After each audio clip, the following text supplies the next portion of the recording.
Welcome to Job Reinvented Show. Level up your career with confidence. I'm your host, Panta Kalhor.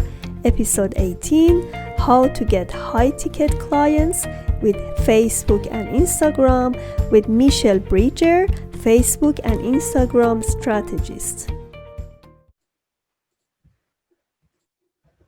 Welcome to Job Reinvented Show. I'm your host, Panta Kalhor.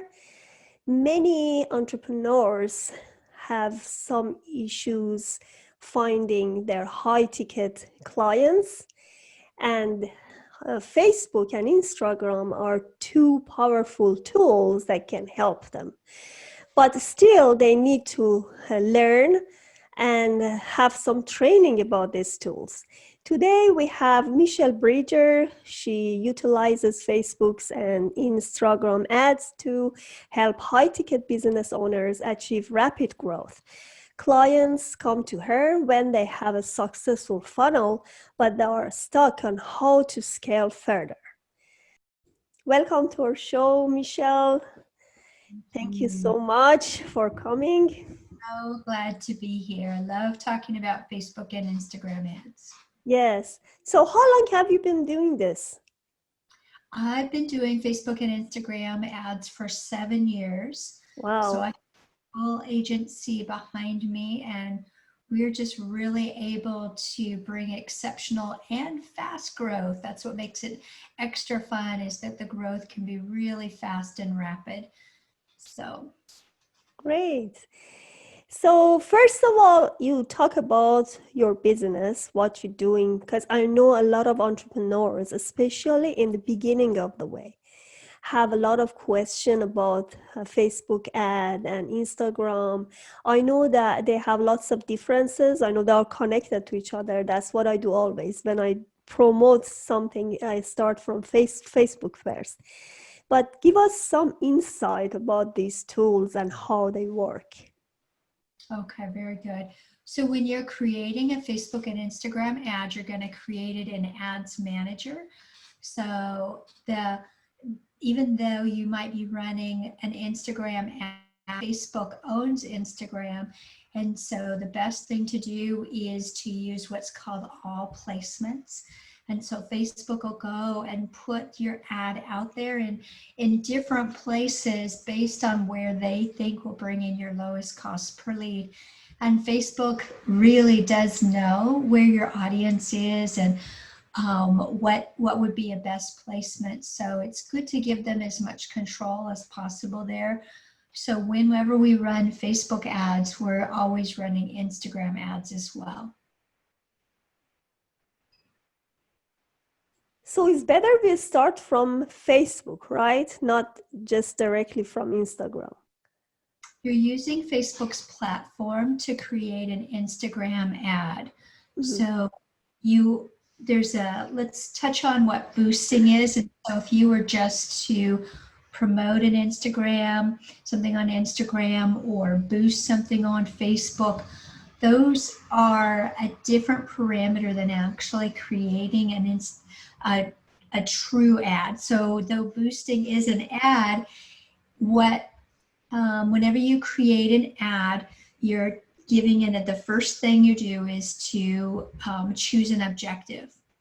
And so when you're boosting, the objective that you're choosing is to say, Facebook, go find people who will like, share, and comment on this ad. But when we create ads, and in Ads Manager, when you create ads, we're asking Facebook, go find people who will enter their email address to become a lead. Go find people who will purchase. So those are the two big objectives that we're choosing. And it's so much more effective way to do an ad than just likes, shares, and comments. Those are nice, but they usually don't add to your bank account. So how can we target our audience? So there are so many different ways that Facebook allows you to target your audience. So one of those ways is a lookalike audience. So let's say you take your email list and you can import it into Facebook. Then from that, Facebook, you can ask Facebook to create a lookalike audience for you. And that audience will have a lot of different parameters, hundreds, if not thousands of different parameters, where they've looked at your list, and they might be females and business owners in a certain country, and that they also like coffee, and so Facebook is going to go find people who look like your audience. That's a really strong audience. So you have to have more than 100 on a list, or 100 that have hit certain websites. But once you have that, then you can create a lookalike audience from a website, people who visit a website, from an email list, from people who have engaged on your page, engaged in Instagram, people who have saved your post. So in a lot of different ways you can create those lookalikes. So that's a really strong way.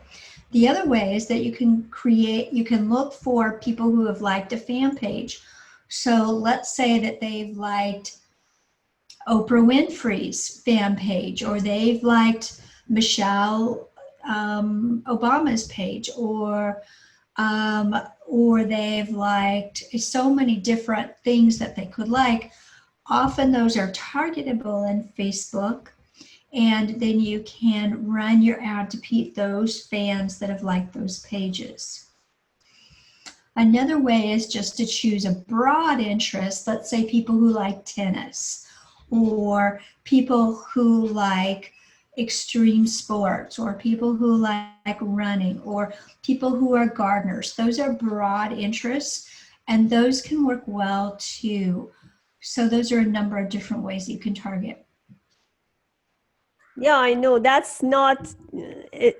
You cannot just specifically talk about it in 5-10 minutes. It's a broad discussion, I know, but thank you so much for explaining to us. So what are the 3 most important factors to be successful in entrepreneurship? In entrepreneurship in general, tenacity,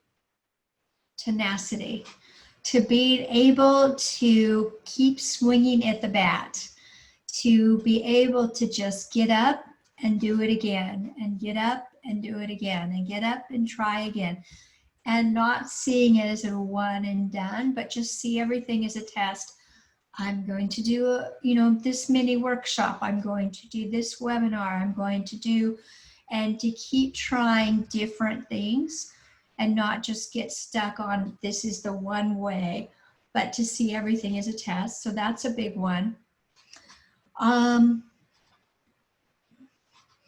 Maybe another one, what is the biggest thing about entrepreneurship? So for me, it is prayer. So my business is the Lord's, and so it's really about looking for direction about what my business should be, what should it look like, who should I be serving, and especially about what are my gifts, what are my gifts, and how can I use those to according to His purposes. So that's a huge one for my business, is always seeking clear leading in that way.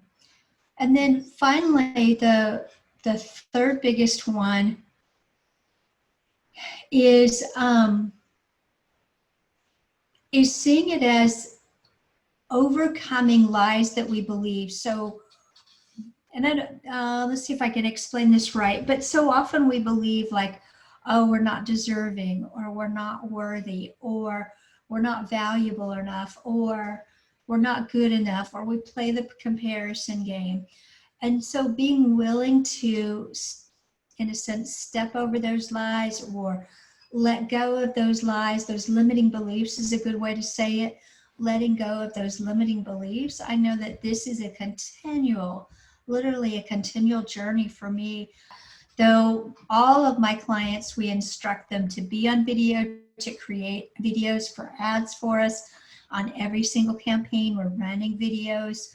It's an integral part of what we do for me, getting on video was very difficult. It was like, oh yeah, that's what my clients do, or oh, she's amazing on video, or oh, video comes so easily for him. But it was just like, I just had a real disconnect on it.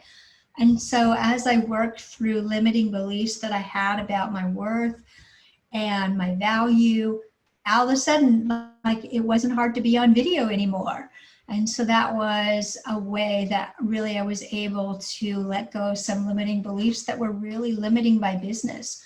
Because when people see you on video, they're so much more likely to buy from you because, as you know, you increase that know, like, and trust.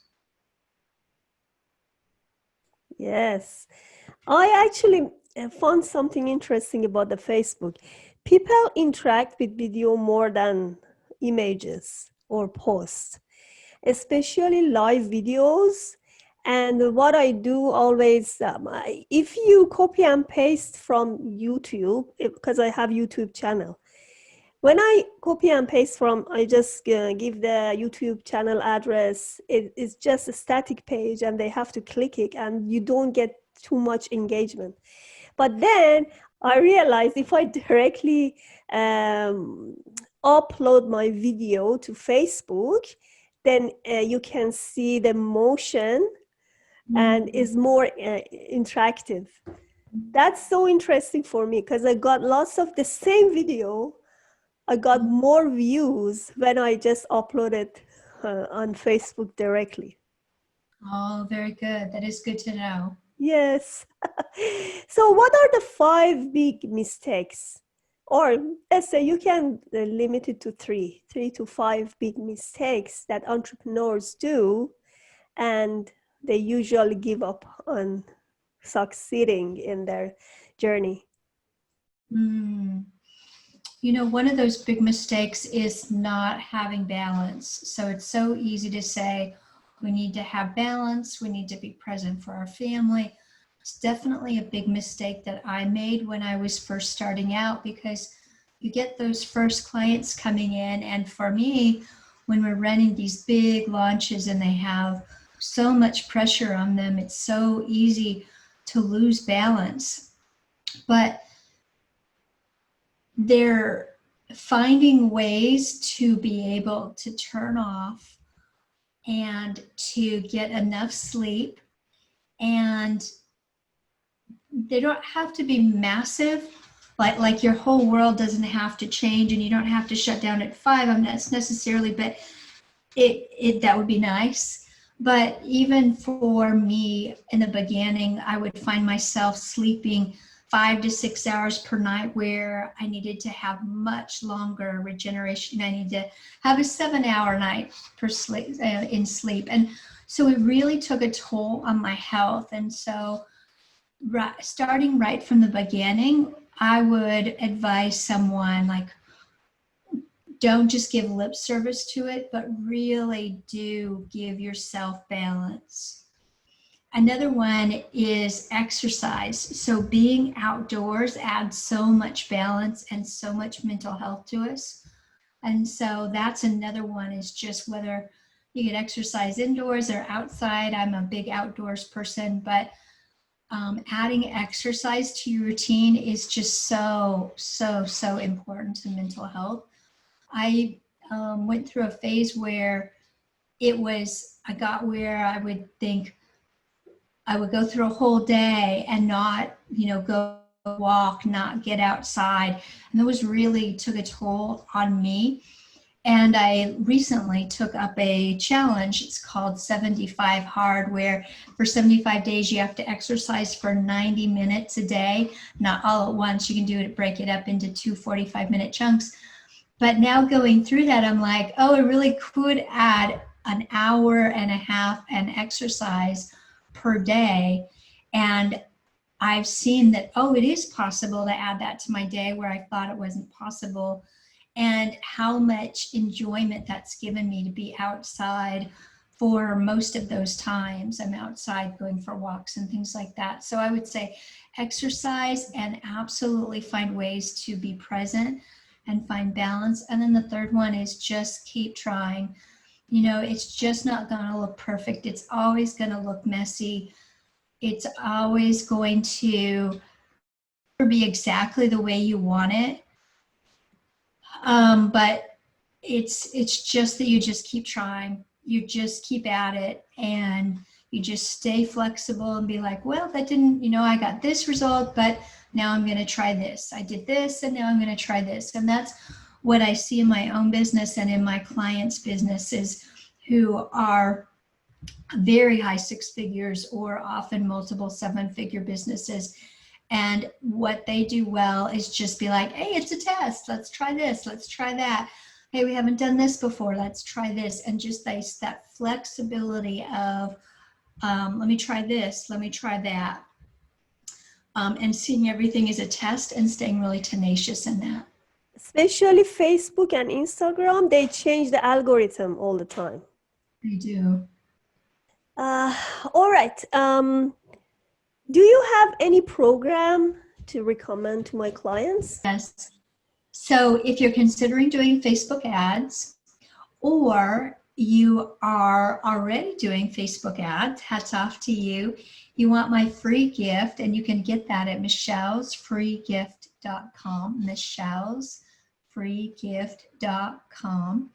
And what that is an assessment. So you can look at category by category Facebook ads, and you can self-assess yourself and score yourself to see how you're doing. If you're not running ads yet, that's no problem at all, but because it's going to help you see, oh, I need to have retargeting. Oh, I need to have this category going. If you're going to hand off your ads to a Facebook advertising team, you can make sure that they're doing catching all of these different categories. So it's a way to assess how your ads are doing or plan for the future.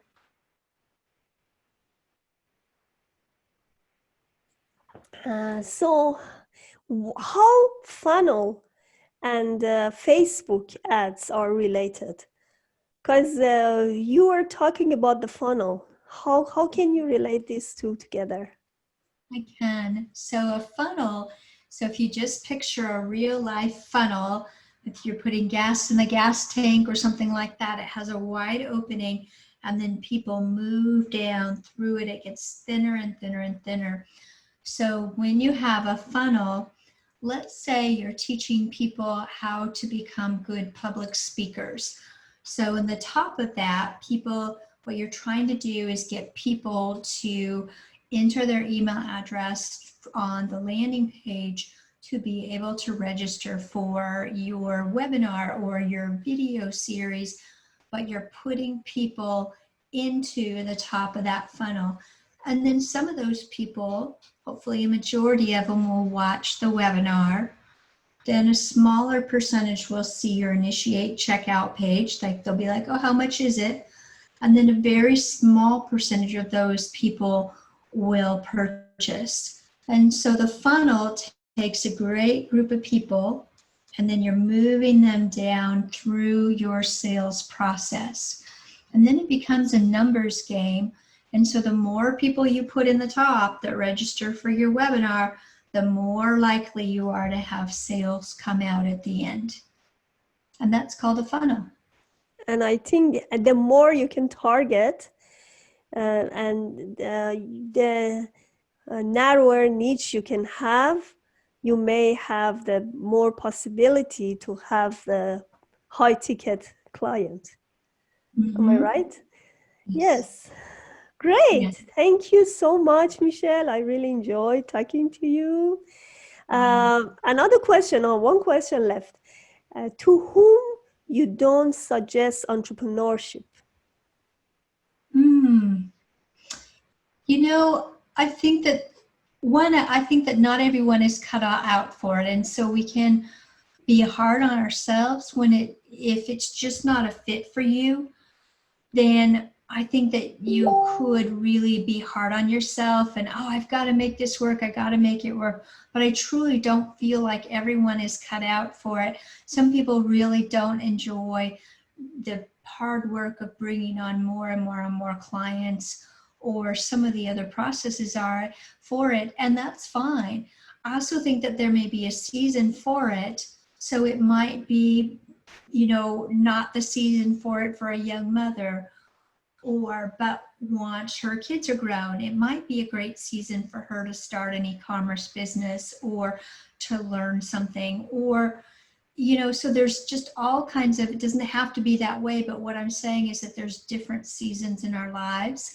And I think it's just a flexibility and of finding out what's the best thing for you at the time and just staying open and flexible. Perfect. Thank you so much, Michelle, for being here and transferring a lot of experience to us. Yes, I'm 100% sure that's great information for my audience. Thank you so much. My pleasure.